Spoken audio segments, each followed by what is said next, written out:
Hello friends, welcome back to the show. Today I'm going to be taking an in-depth look at the episode Legends from Justice League, the animated series.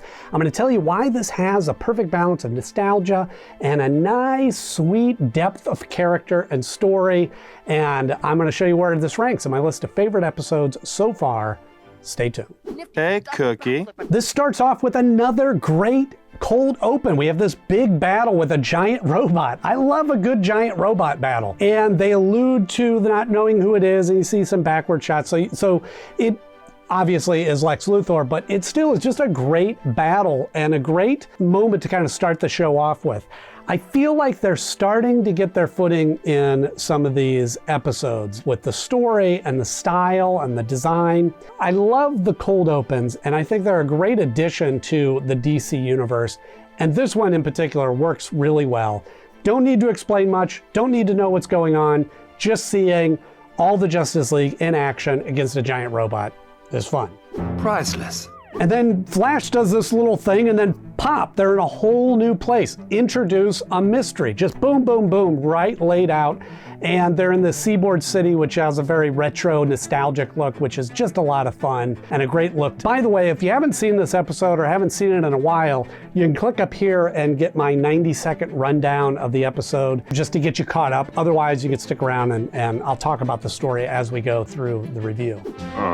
Yeah. But when they're in Seaboard City and we meet the Justice Guild of America, obviously that's the big focus of the episode. It's just so nostalgic, it's fun, it's got a little bit of camp to it. The dialogue, the voice acting, the character designs, all of that really lean into that nostalgic retro feel. I think a little bit of camp and a little bit of nostalgia goes a long way with superheroes. Only they would commit such a heinous act, and on a Sunday. Too much now, the focus is making superheroes realistic and in the real world. And I like that to an extent. The Batman and some of the Marvel movies, although they're getting a little more fantastical now, is fun. But for me, I think that you can go that route, but then I think the other side of the coin is to really lean into the ridiculousness of these people that put on tights and stand up for justice and go serve this vigilante mission is a little ridiculous. Let's face it, let's be honest. So I think the stories that lean into that play their hand and go, yeah, this is ridiculous. It makes it fun, and we're kind of in on the joke. I honestly could watch a whole episode just with these characters in this world. Is just so much fun. So many great moments. I mean, I could go on, but this sort of feel and look of this is just so enjoyable, so much fun. I think I have some freshly baked cookies too. As I was looking into this episode, the original intent of the writers was to have this be the JSA, the Justice Society of America, but DC said no. They didn't want to give those characters up. The Golden Age heroes, which are alternate versions of Green Lantern and Flash and all of them. And they said no because they thought it might be a little disrespectful the way the story played out. And me, personally, I think this worked even better by having these kind of knockoff characters. I'd say that respectfully, that they kind of took each character and made them their own version. And I thought it worked better because it made more sense that Green Lantern would have read comic books about these and not reading about his predecessor, that sort of thing. Or, oh, this is not the Golden Age of Flash, the Jay Garrett or whatever his name is. So I think it created a better dynamic between the different characters to be forced to make them up versus recycling the JSA. Let justice prevail! The other thing that's really kind of cool about this story is it gets really sort of meta, where we introduce this idea that these characters are characters in comic books that Green Lantern used to read. I'd go to his house every day after school and we'd read old comics all afternoon. And that is a new take. Like the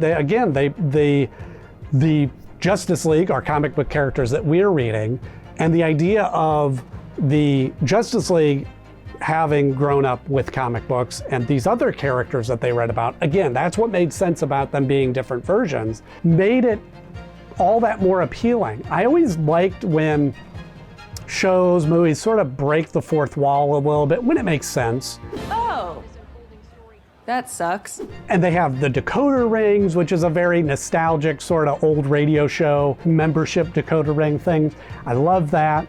And we have Ray Thompson, the junior league member. Holy hijacking, Catman! It was neat to see him coming in there and playing the child character, which again is sort of a trope of comic books, that junior league member or sidekick or young kid that goes out and fights crime with them, which is ridiculous when you think about it. Batman and Robin, what a ridiculous concept. It's one of the reasons why really Robin has not appeared in any of the real world takes on Batman, because it's sort of child endangerment. I mean, it doesn't really work in the real world. I would hesitate to put the boy in harm's way. Sure thing, little buddy. And of course, Ray Thompson is voiced by Neil Patrick Harris, who does a tremendous job. He was a child star in his own right, now grown up. No! Unacceptable! That's so not Raven! I was reading about how Bruce Timm, they sort of based that character on Roy Thomas, a comic book writer from the 40s and 50s, who wrote the All-Star Squadron and things like that,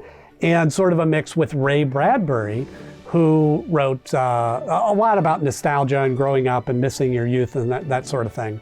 When I grow up, I'm gonna be a crime fighter. Now, when we get to the end of the first episode, there's sort of this double cliffhanger. So I was having so much fun watching this episode and just all the nostalgic feels and vibes and everything that was going on. And there's something just kind of sweet about this, story of like these evil group that's like, oh, let's have a wager. Who can create the best crime? It's just such a throwback, so much fun, that by the time we got to the end of the episode, there was a bit of reaction to, first, Martian Manhunter gets this flash of the city, kind of not flash the character, like a vision of the city being destroyed, which was kind of, oh, okay, this is intriguing. And then Hawkgirl finds the tombstones of the heroes that they're working with, that they have died, which is a great cliffhanger, one of the best that I've seen in the show, and makes me really want to watch the next episode, which is exactly the goal of that. Then who are those people back at the mansion?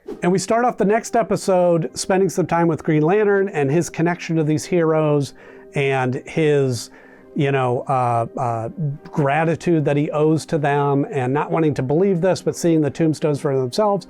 Great emotional stakes there, which kind of play into that really well. And we definitely see more of that as the episode goes on. The episode doesn't start off on a high action note, but it starts off on a high impact emotional note, which is, I think, plays really well. You were right. They're gone.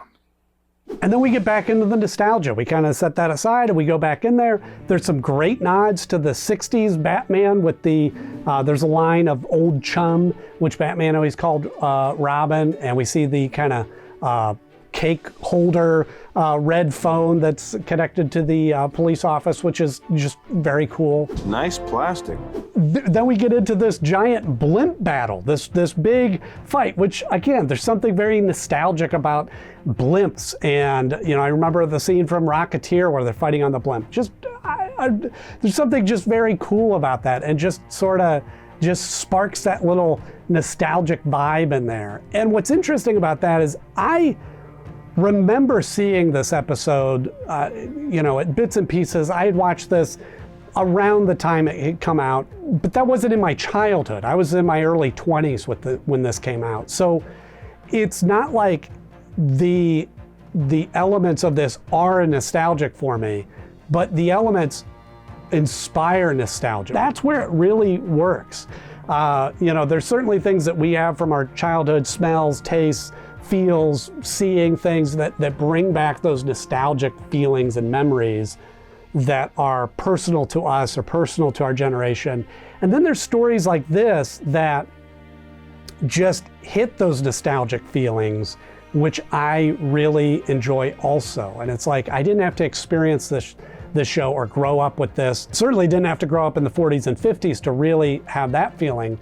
but it works, and it works on so many levels and very enjoyable in that sense. When's the last time you actually sold any ice cream? And then as it comes out, Ray is behind all of this and was mutated by this nuclear war and has created this world because that's what's nostalgic for him. And the tie-in, the layers that are created in that there was a connection to the Justice League's dimension, and because they explain away that the writers of the comic books must have had some sort of connection to this universe, this dimension. That is why they were writing the stories about that. And then when this nuclear war happened and that planet was destroyed, that's when the comics stopped. So that's a neat layer that they could have just done that story, or they could have just done the story of Ray creating this world, but they did both of them, and they're so well intertwined, and it hits those emotional levels with Green Lantern.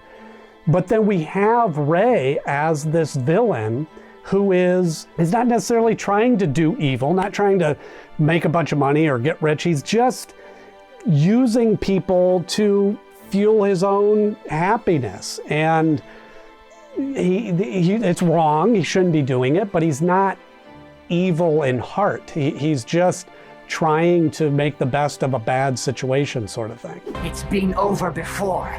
I changed that. You insert that villain in there, and you've got yourself a really great story. And to the extent that in that final battle, it's a bit tragic. Here they are fighting this kid that's mutated to try to stop him from creating this illusion. And the emotional stakes are there. The battle wraps up. You see the heroes go away. Green Lantern's ring fades away. Just very emotional, very, very in depth, which is just a well-crafted story. Let justice prevail! So when it comes time to rank this episode, I really don't have a lot of negative things to say about it. This has got a lot of positive things hitting for it. Nostalgia, depth of story, tragic villain, well-crafted.